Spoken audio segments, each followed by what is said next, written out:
Tamil Nadu is heading into a crucial assembly election. Political parties have released their manifestos containing several populist schemes. But there's one question voters should ask.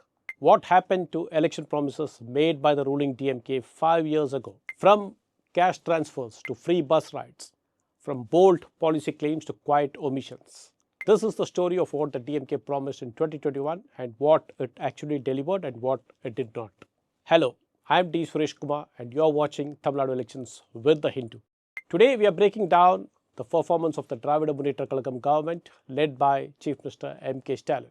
This is a quick report card on their manifesto promises. Let's start with what the government did deliver because there is quite a bit. One of the standout schemes of the government has been the Kalanjar Magalir Urimai Thogai scheme. Under this, rupees 1,000 is given as monthly rights grant to women heads of family, and the number of beneficiaries is more than 1.31 crore.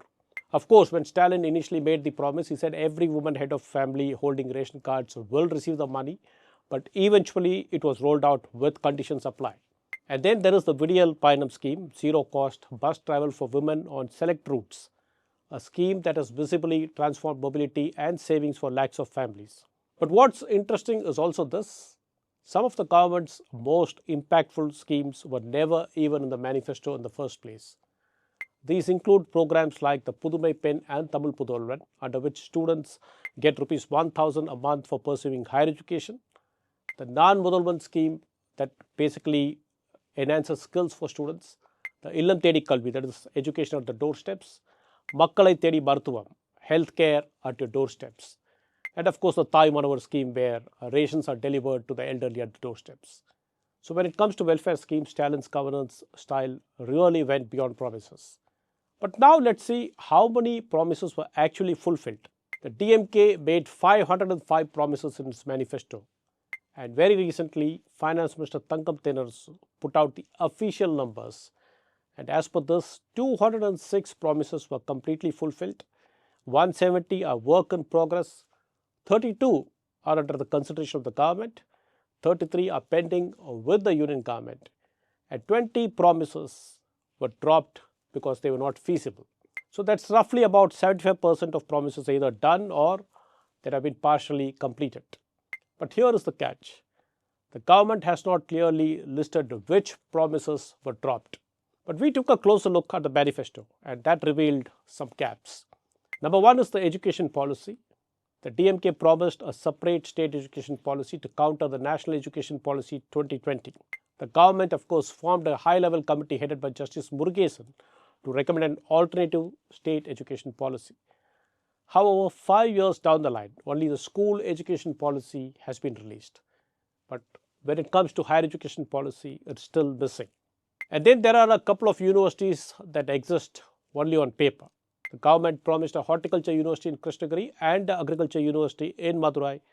They never really took off. So basically, they are still not a reality. And we also found some social justice gaps.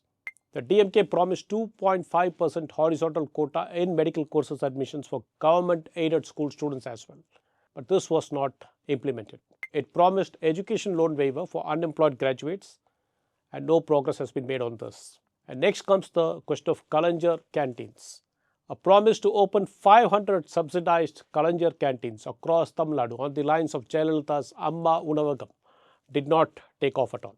Now let's take a look at the anti-corruption promise made by the DMK. It said special courts to fast-track cases against former ADMK ministers will be set up. But the so-called crusade against corruption ended with mere registration of cases against some former ministers by the DVAC, but no dedicated courts were set up to prosecute them. On the issue of jobs and reservation, the DMK said 75% of jobs in private sector will be reserved for locals, but no law was introduced. It promised priority for first generation graduates in employment, again a non-starter. The DMK promised rupees 100 as subsidy for every LPG gas cylinder. That remains undelivered. It said diesel prices will be cut by rupees 4 per litre, but not done. Petrol, it promised a reduction by rupees 5 per litre, but in reality, it reduced it by rupees 3 per litre. But when it comes to milk price, yes, it did keep up its promise of reducing it by rupees 3 per litre. The other big promise the government made was electricity billing reform. It promised a monthly billing cycle for electricity reading instead of bi-monthly this has not been implemented. So basically the promise of enabling households to save up to rupees 6,000 for those consuming below 1,000 units remains a promise on paper. And then the DMK's big promise was the abolition of NEET-based medical admissions. The government, of course, passed 2 bills in the assembly seeking exemption for Tamil Nadu from the NEET, but it did not receive the presidential assent. When it comes to legislative accountability, its promise was that the assembly will meet at least 100 days a year to discuss people's problem. But in reality, just around 32 days annually, we had assembly sessions, which is even lower than what was there during the previous AIADMK regime. So what's the final takeaway from this?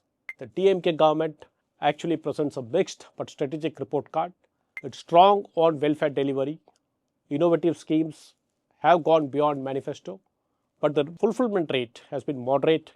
Several structural and policy promises have been left incomplete.